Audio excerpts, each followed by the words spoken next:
Hey guys, today I'm going to give you my spoiler-free thoughts on The Last Voyage of the Demeter. Now, I was very excited for this movie. I love a horror movie. I love a scary movie. And I love Dracula. I love vampires. So I was really looking forward to this one. And perhaps that's why it fell quite flat for me. I don't know. Maybe it's because I was just very excited. I was like, yes, I can't wait to go in and get scared and be scared about Dracula and vampires. I mean, these people are stuck on a ship in the middle of the ocean and there's nothing they can do about it. They're stuck there with a vampire, the vampire Dracula. Now, for those of you who don't know, this is actually a chapter, based on a chapter, I should say, of Dracula, the original Dracula book. It's the captain's log of the Demeter, which had to take, I think it was like 50 crates of dirt, essentially. They didn't know what was in it. Obviously Dracula as well, some other surprises, from one place over to London, right? This is basically how Dracula got to London, okay?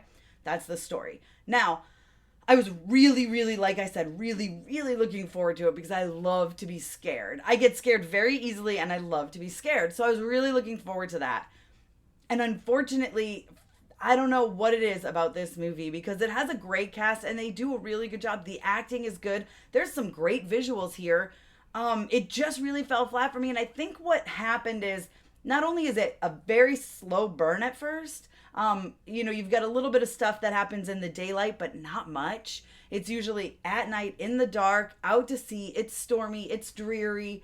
So you're in that like sleepy vibe. I get sleepy vibes in like dark and dreary anyway. So like that doesn't help. Okay. Then I don't want to say there aren't jump scares because there are some jump scares. There are some truly scary moments where Dracula, oh, okay.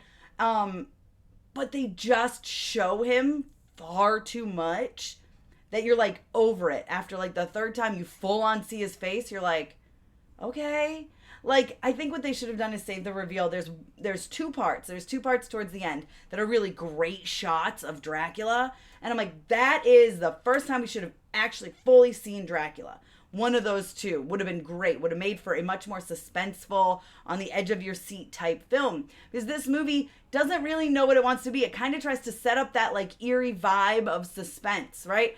Who is it? What's happening? Well, I mean, of course, we already know going into this that this is the story of Dracula, right? We're well aware.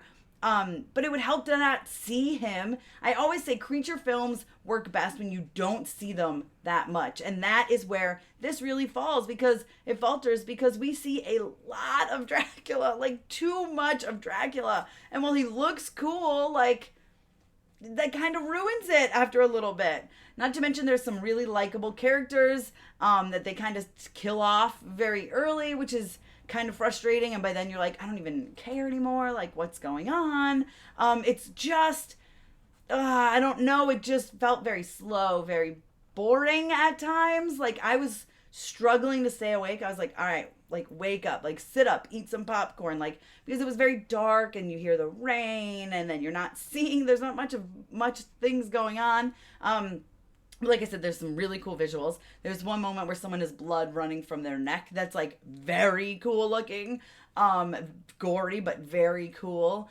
I don't know. There's just so much that just didn't work. Again, there's a few things I loved about it. I think the acting was great. David Dutchman's fantastic. He's so good. He's good in everything he does though. He's so good. But like, he just really couldn't even save this. And like I said, acting's good. Visuals are great for the most part. There's some wonky stuff, but not a lot.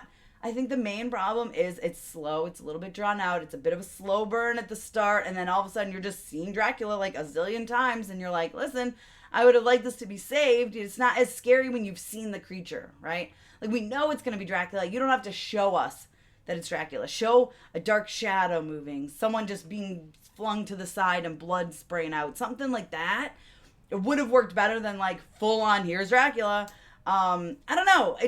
That's kind of what like ruined it for me. I give this movie a 1.5 out of 5 because it's not all bad. It has some good stuff. It's in theaters tonight, so check it out if you want. And if you do, let me know what you thought down below in the comments. Be sure to give me a thumbs up. Don't forget to subscribe. Hit that notification bell so you don't miss out on more videos like this one. Follow me over on Instagram, Twitter /X, whatever it's called, TikTok. Check me out at mamasgeeky.com, MamasGeeky. Thanks, guys. I'll see you next time.